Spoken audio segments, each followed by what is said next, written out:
Have you ever wondered what happens when a country's internal struggles suddenly collide with the foreign policy of a global superpower? In early 2026, we saw exactly that unfold in Iran. Protests, initially sparked by a crumbling economy, took a dramatic turn, and the world held its breath. It all started as a domestic crisis. For weeks, Iranians had been taking to the streets, protesting rising prices, a failing economy, and a national currency in freefall. But then, in a single public post, the entire dynamic shifted. The President of America took to his Truth Social platform and issued a direct public warning to Tehran. He wrote, "If Iran shoots and violently dispatch peaceful protesters, which is their custom, the United States of America will come to their rescue." And he added a chilling line, "We are locked and loaded and ready to go." These weren't quiet diplomatic whispers. This was a global ultimatum posted for the world to see. Reports at the time confirmed this was widely seen as a threat of U.S. action, even potential intervention, if Iranian authorities used lethal force. At that very moment, protests were raging across Iran, described as the largest wave of demonstrations in years.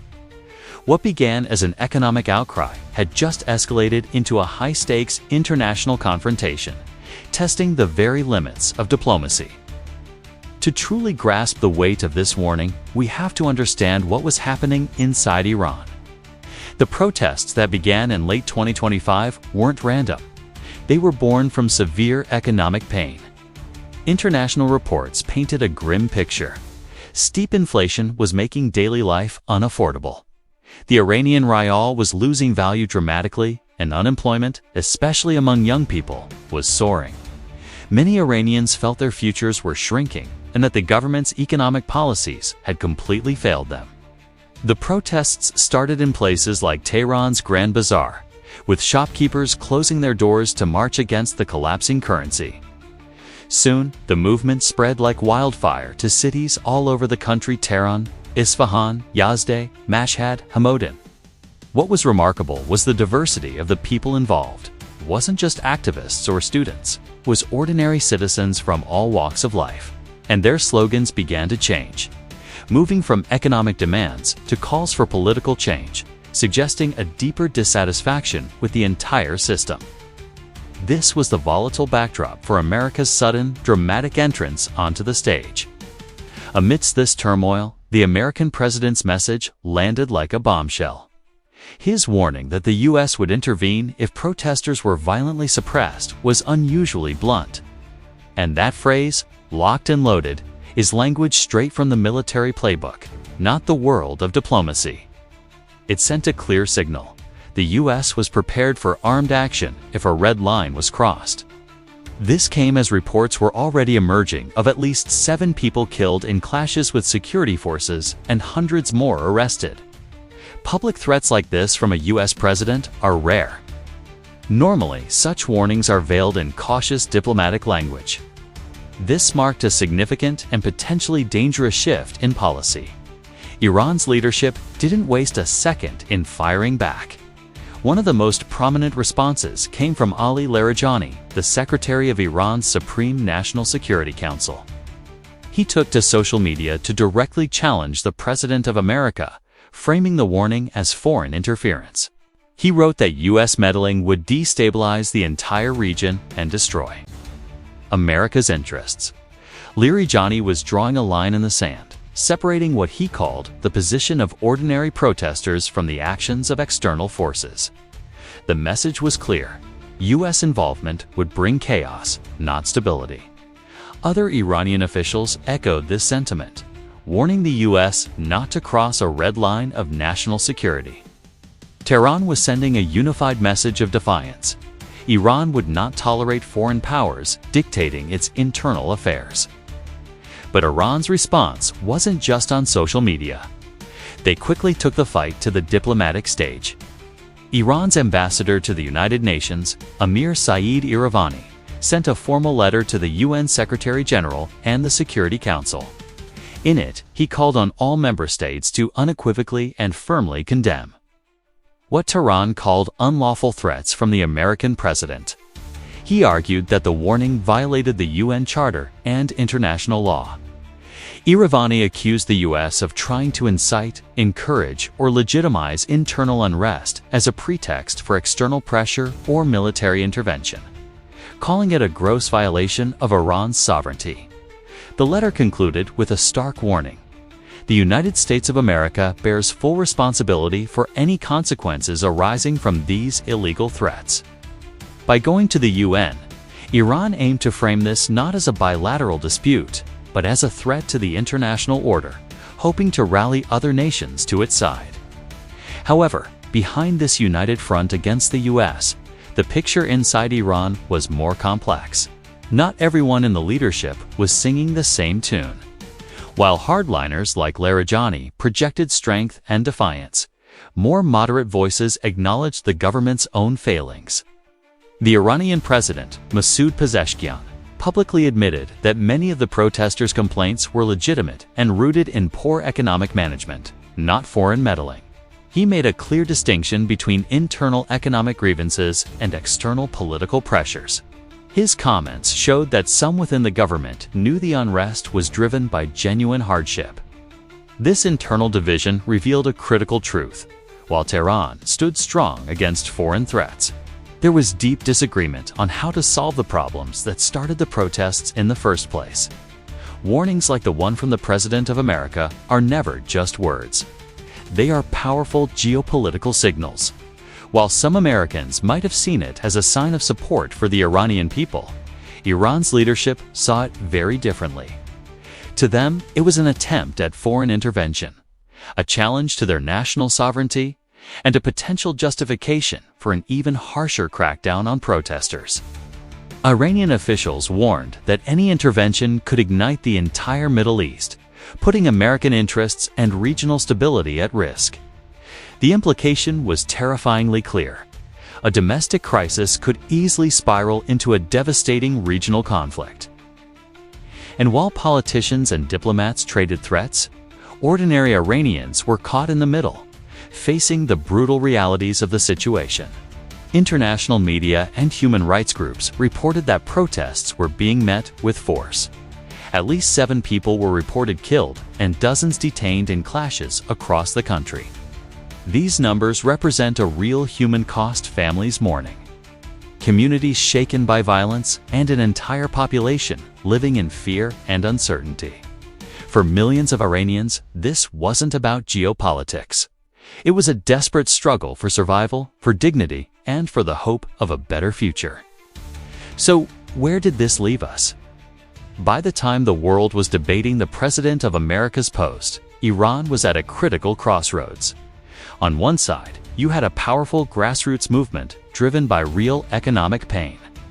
On the other, the threat of foreign intervention had transformed the narrative into a geopolitical showdown.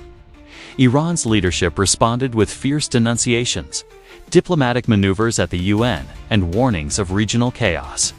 Yet, inside the country, the debate raged on, with some leaders acknowledging the government's failures.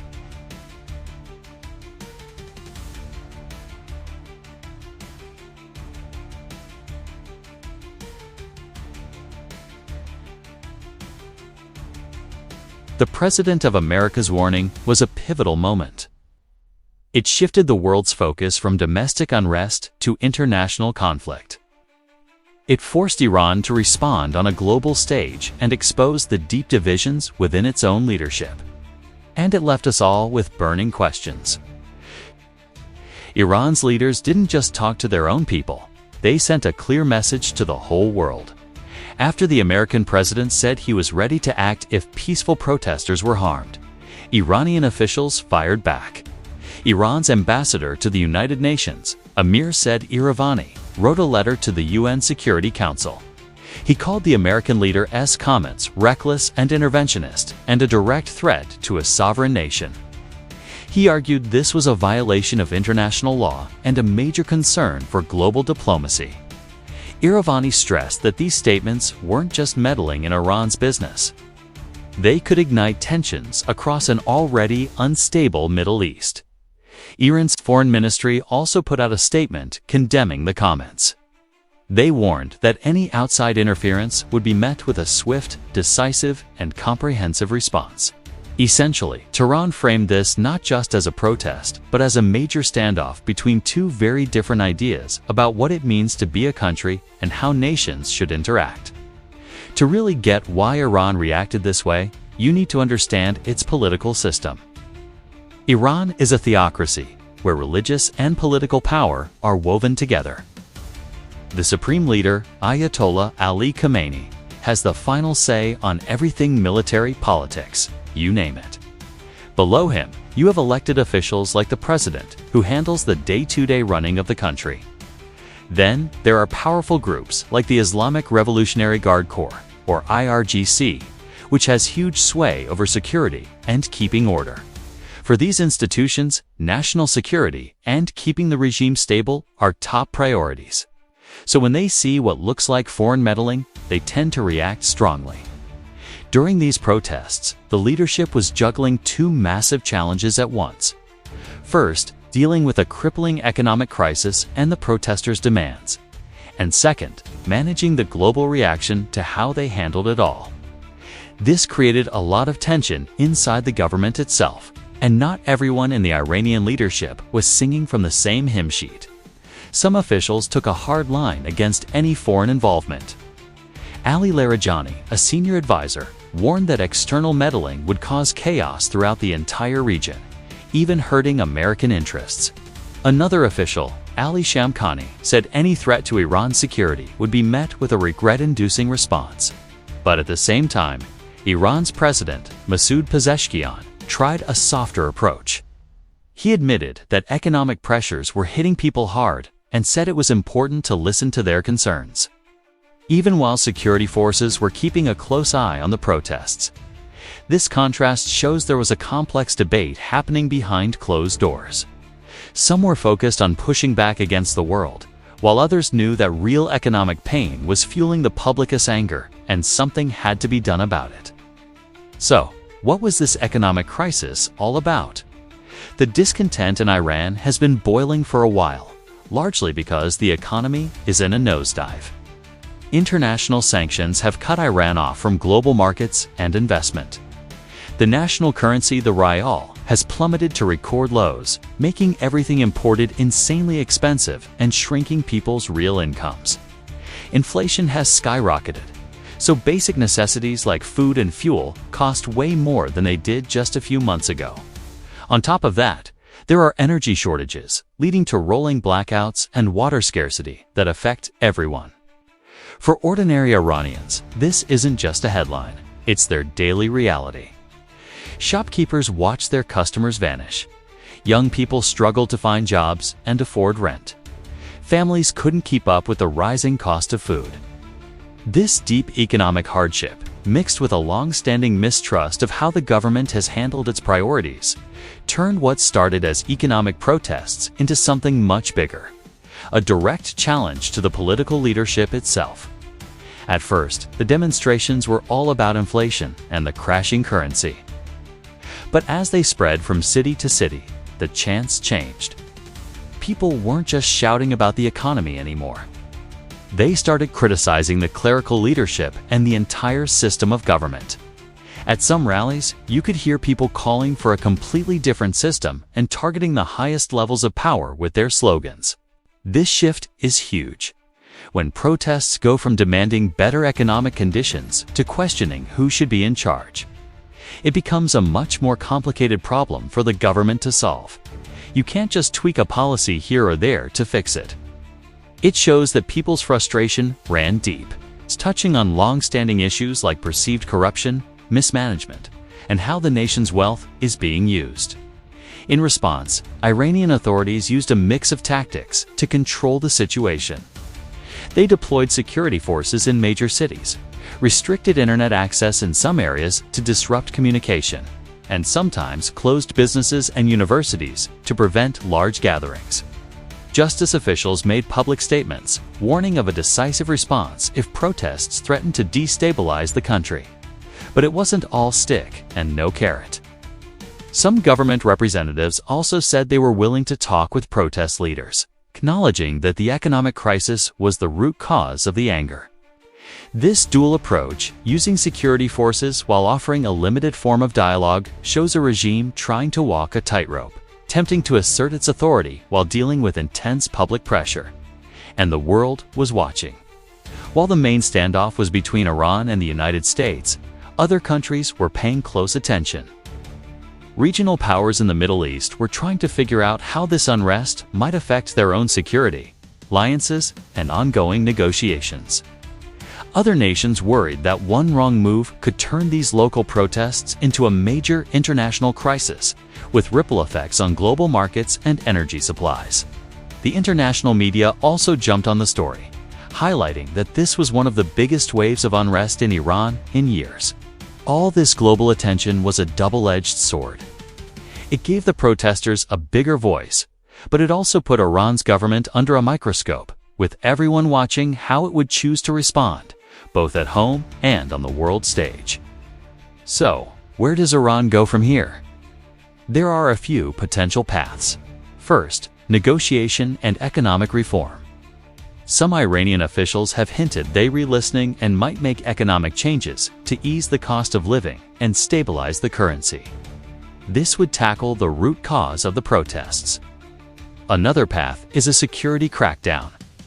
The regime could double down on using its security forces to shut down protests.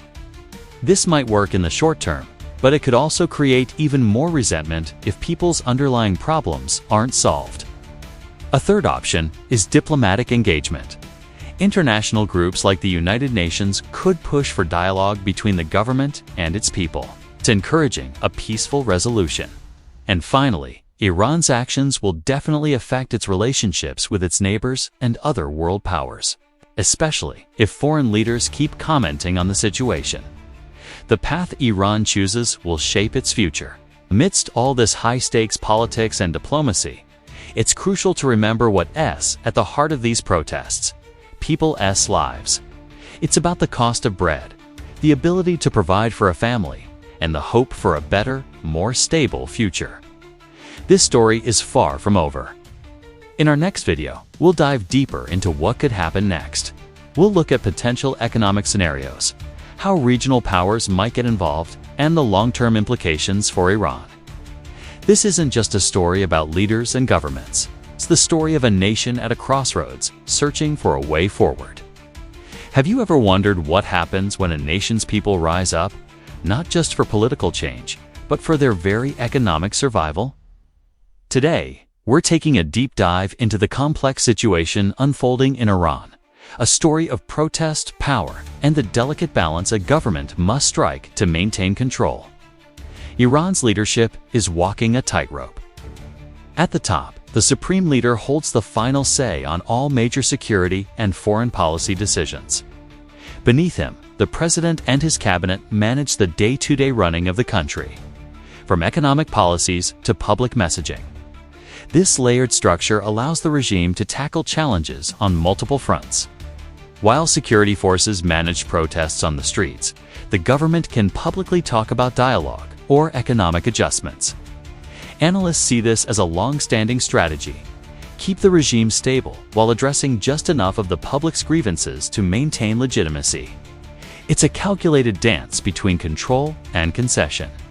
So, what are the government's options? First, they could double down on security. This means more surveillance, restricting gatherings, and deploying forces to stamp out protests. The pro: it can quickly clear the streets. The con: it risks making people even angrier and drawing more criticism from around the world. A second path is economic and social reform. Some officials are reportedly considering changes like adjusting subsidies, offering financial support, or easing certain market rules. This could address the root causes of the unrest and potentially calm public frustration. But reforms are often slow, and a population demanding immediate relief might not be willing to wait. Third, there's diplomacy. The regime could engage with the international community, fit sovereignty while promising to protect its citizens and handle its internal affairs responsibly. This could improve Iran's image abroad and ease some external pressure. However, It doesn't solve the core economic problems that are driving people to the streets in the first place. Finally, there's the hybrid approach, a mix of controlled security and selective reforms. Historically, this has helped the government contain protests without making major systemic changes. But whether it works this time depends entirely on how large and persistent the public's mobilization becomes. And that brings us to the role of the Iranian people themselves. The resilience and organization of the protesters are key to how this all plays out. Using social media and local networks, citizens across multiple cities have coordinated gatherings. What's striking is the diversity of the crowd. Students, shopkeepers, laborers, and the middle class are all involved. This makes the movement incredibly difficult to suppress. While the initial sparks were economic, the chants and slogans are increasingly focused on governance, transparency, and accountability. How the government chooses to interact with these groups, whether through force or negotiation, will be a defining factor for Iran's future. Of course, the world is watching. The American president has expressed concern, which has amplified global media coverage and international scrutiny. Other countries are closely monitoring the situation, weighing the potential impact on regional stability, diplomatic relationships, and even global energy markets. They're also considering the need for humanitarian support if things escalate. Meanwhile, the United Nations and human rights organizations are calling for the protection of civilians and urging dialogue to resolve the underlying economic issues. They're reminding everyone that peaceful protest is a fundamental right. So what are the possible scenarios from here? Experts have outlined a few paths. In one scenario, the government implements meaningful economic reforms that actually improve living standards. If that happens, the protests could gradually die down and international tensions might stabilize. But what if the economic strain continues? In that case, the protests are likely to persist and maybe even grow. The regime might then lean more heavily on security measures, which could create a dangerous cycle of unrest and repression. Another possibility is that diplomatic tensions escalate. If foreign criticism intensifies, Iran might feel pressured to project an image of internal unity and strength, resisting what it sees as external interference. This could lead to more coordinated messaging and a doubling down on strategic alliances. Regardless of which path is taken, these events will have long-term political implications. Sustained protests and the government's response are already reshaping political conversations in Iran. This will influence not just future governance, but also the public's trust in its leadership for years to come.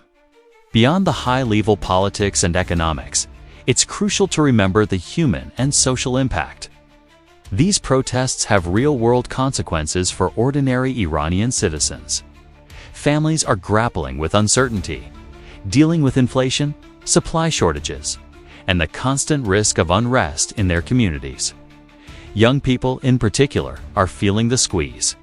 Students and those just starting their careers are facing limited opportunities and growing frustration with the system.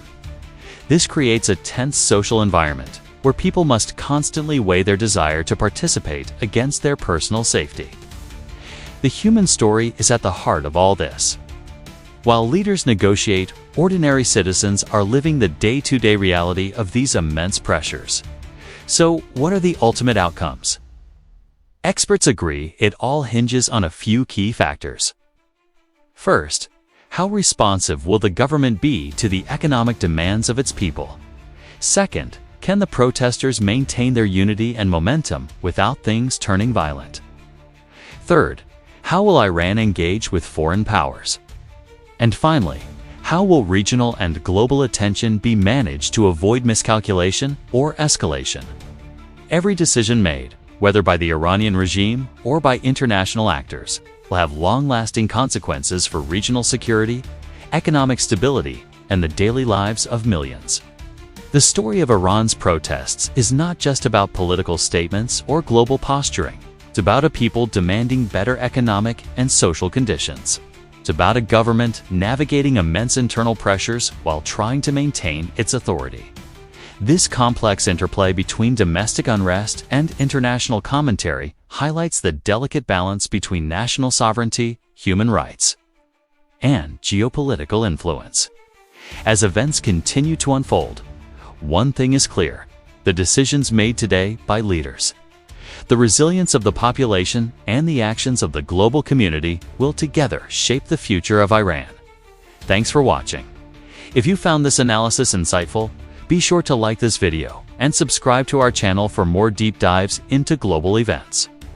See you next time.